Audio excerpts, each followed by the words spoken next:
Okay, next we're going to talk more about the anatomy of a motor unit, which is a nerve muscle functional unit. A motor unit is just a somatic motor neuron in all the muscle fibers within a muscle organ that it supplies. So it's the number of muscle fibers innervated by one motor neuron. So it makes sense that it's made up of these two parts, a motor neuron and a muscle fiber. In the image on the right, we can see one motor neuron that innervates 3 muscle fibers. And the number of muscle fibers per motor unit can vary from about 4 to several hundred. And muscles that control precise movement have more motor units. Let's look at more examples of motor units. Here we have spinal nerves that make up motor unit 1 and 2.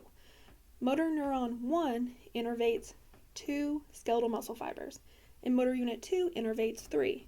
So motor unit 2 in these images is bigger. You can also see an actual motor unit in the image at the bottom right, and that's also showing you the motor end plate, or the location of the neuromuscular junction. And when we're talking about motor units, it should make sense to you that large weight-bearing muscles or large prime movers, like muscles of the thighs, the hips, that they have large motor units. And that stimulation of a single motor unit causes weak contraction of the entire muscle, and stimulation of multiple motor units causes strong contraction. We also have different muscle responses depending on the stimuli. For example, there's a twitch. That's a single brief muscle contraction, usually in response to a single nerve impulse. There's also wave summation, and that occurs when muscle contractions partially overlap due to rapid stimulation, and that leads to a stronger contraction.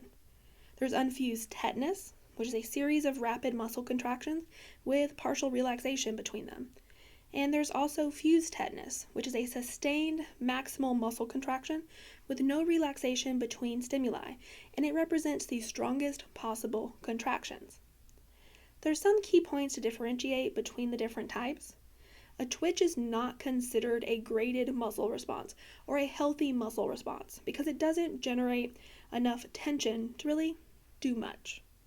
It's a single isolated contraction with a clear relaxation phase.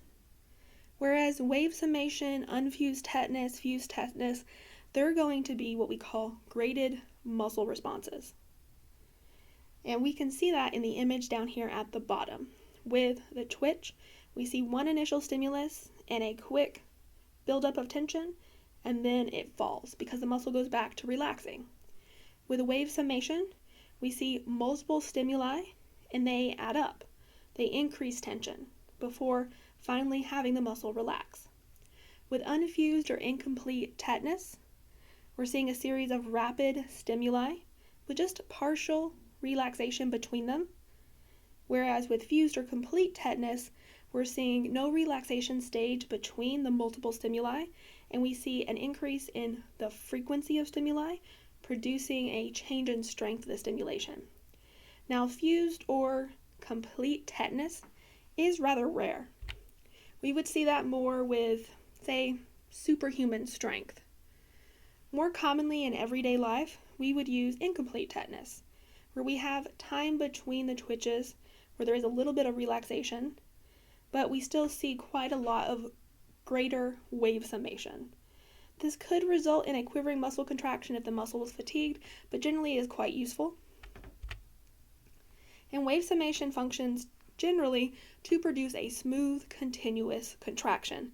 That's why a twitch isn't very useful. You want a smooth, continuous contraction. You want force of contraction to be precisely controlled, and that occurs with using motor unit summation, or multiple motor unit summation. Some things that we'll see in muscles when they use motor units is recruitment, where they bring in more motor units and motor fibers, and they bring them into play to increase the strength of contraction. We also note that contraction of muscle fibers, which are also muscle cells, and muscles as organs is quite similar. There's 2 primary types of muscle contraction. Isometric contraction, where muscle tension builds but the muscle doesn't shorten or lengthen. So if you're trying to push over a wall or pick up something that you can't move, you're going to see isometric contraction, where you build tension, but no contraction actually occurs. No tension is going to result in shortening or lengthening. In an isotonic contraction, you get both muscle tension and the length of the muscle changes. there's two types of isotonic contraction, but in both, the muscle length changes. So here we have two images. The one on the left shows muscle length changing. The one on the right does not show muscle length changing. So which one is isotonic? If you said A, you would be correct because A shows muscle length changing. So we get muscle tension plus shortening or lengthening. And that's an isotonic contraction. Image B shows that tension can build but still not change the shape of a muscle, and that would be isometric contraction. Isotonic contraction is what occurs when we can actually move something, whereas isometric contraction occurs when we can't move something, like trying to push over a wall.